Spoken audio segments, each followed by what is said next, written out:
Bon, eh bien voilà, recoucou. J'ai écouté beaucoup de critiques qui commencent déjà à analyser les trailers de Disclosure Day de Steven Spielberg et l'Odyssée de Christopher Nolan. Je vais commencer par Steven Spielberg. Premièrement, j'ai bien aimé Ready Player One. D'abord, je vais vous dire, avec l'IA qui est de plus en plus présente maintenant dans notre vie, je crois qu'il y aura de plus en plus de gens au chômage. Donc, je crois que Steven Spielberg, dans Ready Player One, l'a bien vu. Ces gens qui habitent dans des espèces de containers, amoncelés l'un au-dessus de l'autre, et qui sont terriblement pauvres.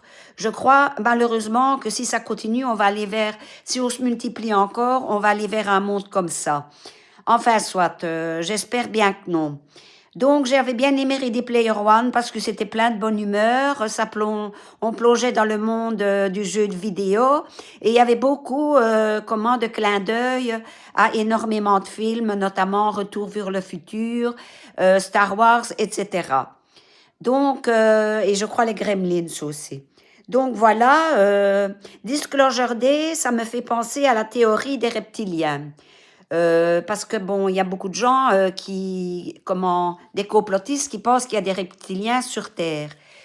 Peut-être qu'à la fin du film, on verra que la Terre est plate. Bon, c'est un film de science-fiction, on peut tout imaginer dans un film de science-fiction. Mais il y a parfois des choses dans des films de science-fiction, qui sont, on dirait des visions d'avenir, comme ça. Donc, je fais confiance, moi, à Steven Spielberg, parce que j'aime toujours bien ses films, même s'ils n'ont pas le succès escompté au cinéma. Le deuxième film, l'Odyssée, c'est l'histoire d'Ulysse, Télémaque et Pénélope. Pénélope qui faisait une broderie le jour et qui la nuit la décousait. Hein. Donc voilà. Parce que bon, si elle avait terminé sa tapisserie, je ne sais plus qu'est-ce qui se passait, mais enfin, soit, il faut aller vous plonger dans l'histoire d'Ulysse, je l'ai déjà su, mais enfin, soit. Donc, ce que je reproche un peu, c'est vrai, ça je suis d'accord avec les critiques, c'est que les casques et les armures, on dirait qu'elles sont sorties d'une imprimante 3D. Je pense que Christopher Nolan a oublié que du temps d'Ulysse, qui est un conte, Ulysse, les armures se faisaient au marteau avec une enclume et de la chaleur. Voilà.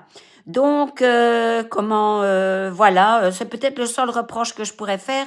Moi, j'aurais plus aimé qu'il s'associe avec Ridley Scott, Christopher Nolan, et parce que Ridley Scott, j'ai bien aimé Exodus, et je trouvais que ça aurait bien été pour Ulysse. Je vous connais, Ulysse 31, c'est un dessin animé français des années